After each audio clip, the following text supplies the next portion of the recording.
ഫൈസൽ മലബാർ ഒരു social media നന്മമരം എന്നിരുന്നാലും കുറേയൊക്കെ നല്ല കാര്യങ്ങൾ ചെയ്യുന്നുമുണ്ട്. പക്ഷേ മനസ്സിലിരിപ്പ് ചില സമയങ്ങളിൽ പുറത്തു വരുമല്ലോ. ബിസിനസ്സുകാരനായതുകൊണ്ട് അത് മുന്നോട്ട് കൊണ്ടുപോകാൻ ചിലപ്പോൾ മതത്തിനെ കൂട്ടുപിടിക്കേണ്ടി വരും. കുറച്ച് ആൾക്കാരെ സംതൃപ്തിപ്പെടുത്തേണ്ടി വരും. അതുകൊണ്ട് ചില സാഹചര്യങ്ങളിൽ ഇത്തരക്കാർ മനുഷ്യത്വം എടുത്ത് കൊട്ടയിലാക്കി വെക്കും. ചിലപ്പോൾ മതനേതാക്കന്മാരെ പോലുള്ളവരെ സുഖിപ്പിക്കാനായി സ്വന്തം നിലപാടും വ്യക്തിത്വവും പണയം വെക്കും. ആ ജനുസിൽപ്പെട്ടയാളാണ് ഫൈസൽ.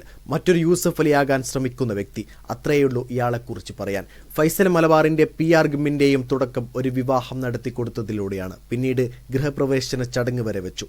രാഷ്ട്രീയക്കാർ, സിനിമാക്കാർ, സോഷ്യൽ മീഡിയ ഇൻഫ്ലുവൻസേഴ്സ് എന്നിവരെല്ലാം ക്ഷണിച്ച് അതും ഒരു PR ഗിമ്മാണ്. ഇത്തരം കാര്യങ്ങൾ കൈകാര്യം ചെയ്യാനുള്ള ഏജൻസികൾ പണച്ചാക്കുകളുടെ കയ്യിലുണ്ടാകും. ഫൈസൽ മലബാറിൻ്റെ ടീം വിളിച്ചിട്ട് തന്നെയാണ് ആദിലയും നൂറയും ഗൃഹപ്രവേശന ചടങ്ങിന് പോയത്. ഇത്തിരിയെങ്കിലും ഉളുപ്പ് ഫൈസൽ മലബാർ എന്ന ചങ്ങാതിക്കുണ്ടോ? ആദിലയും നൂറയും വന്നത് ഫൈസൽ അറിഞ്ഞില്ലെന്നാണ് പറയുന്നത്.